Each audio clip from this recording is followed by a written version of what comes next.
Audio Jungle। चुनावी रुझानों के बीच क्या अफरा तफरी देखने को मिल रही है, इन सब पर बात करने के लिए हमारे विशेष संपादक अशोक मिश्रा जी बीजेपी हेडक्वार्टर दिल्ली से मौजूद है। तो आइए जानते हैं उनसे क्या अफरा तफरी देखने को मिल रही है, क्या लोगों की प्रतिक्रियाएं देखने को मिल रही हैं। मेरे साथ इसमें कुछ भाजपा के कार्यकर्ता मौजूद हैं, उन्हीं से जानना चाहूँगा। उन्होंने ईवीएम भी हाथ में ले रखा है, क्या है ईवीएम लेकर आने की वजह? ये आज मैं बताना चाहता हूँ, ये कांग्रेस पार्टी और इंडिया अलायंस जब झारखंड में आगे चल रही है तो वहाँ ईवीएम पे ठिकरा नहीं फोड़ती है। जब महाराष्ट्र की जनता इनको नकार देती है, इनकी घटिया मानसिकता को, तो महाराष्ट्र में ये कहते हैं कि ईवीएम हैक हो गई। ईवीएम तो ये कैसी तोहरी नीति है? देश की जनता पूछना चाहती है कि अगर ईवीएम हैक हुआ है तो दोनों जगह होना चाहिए। तो महाराष्ट्र में नहीं हुआ और झारखंड में नहीं हुआ, महाराष्ट्र में कैसे हो गया?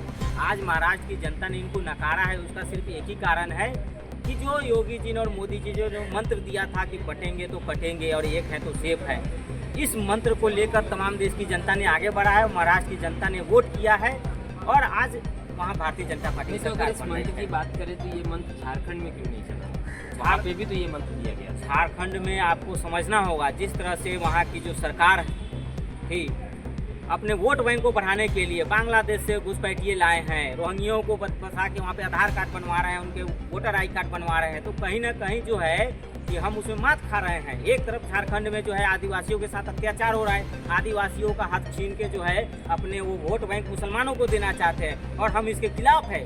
बाबा साहब ने जो लड़ाई लड़ी थी, बाबा साहब के संविधान में जो लिखा है कि सिर्फ आरक्षण पे आदिवासियों का हक है, तो फिर मुसलमानों का हक कहाँ से आ गया?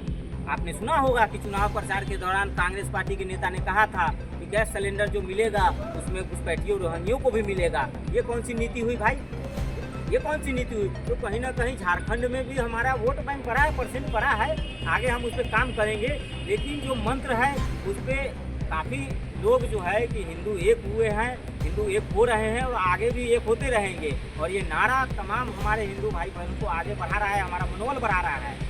आज महाराष्ट्र में देख लीजिए कि जिस तरह से इनकी घटिया मानसिकता को, क्योंकि महाराष्ट्र की जनता ने ये देखा, सोचा समझा कि महाराष्ट्र में अगर इंडी गठबंधन की और कांग्रेस पार्टी की सरकार बनती है तो महाराष्ट्र में भी वही हाल होगा जो हिमाचल में हो रहा है। आज आपको जान के हैरानी होगी कि हिमाचल सरकार पे इतना कर्ज है कि दिल्ली स्थित हिमाचल भवन को नीलाम करने की नौबत आ गई है। तो महाराष्ट्र की जनता ने ये देखा कि अगर हम इनको सेवा का मौका देंगे तो कहीं ना कहीं कल को महाराष्ट्र भवन भी बिकेगा, महाराष्ट्र भी बिकेगा, महाराष्ट्र में भी घुसपैठिए आएंगे।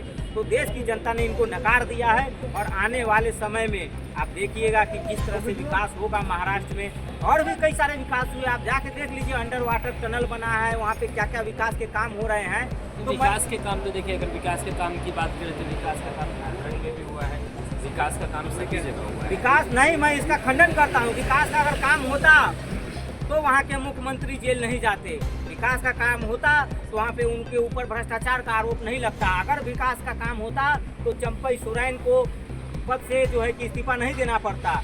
विकास हुआ नहीं, वहाँ पे सिर्फ और सिर्फ आदिवासियों का शोषण हो रहा था।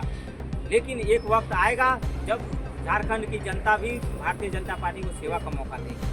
चलिए ठीक है, ये भाजपा के कार्यकर्ता हैं, इनका साफ कहना है कि एक वक्त आएगा जब झारखंड की जनता इस बात को समझेगी और भारतीय जनता पार्टी को सेवा का मौका देगी। फिलहाल मैं फिर एक बार आप सबको बता दूं कि कांग्रेस की तरफ से ईवीएम का ठिकरा एक बार फिर से फूटना शुरू हो चुका है। उद्धव ठाकरे से लेकर INDI गठबंधन के सभी नेता इस बात को स्पष्ट रूप से कहने लगे हैं कि ईवीएम का खेल है, नहीं तो महाराष्ट्र भी नहीं जीतते। लेकिन अब एक बड़ा सवाल ये उठता है कि अगर महाराष्ट्र में ईवीएम का खेल है तो झारखंड में किसका खेल है?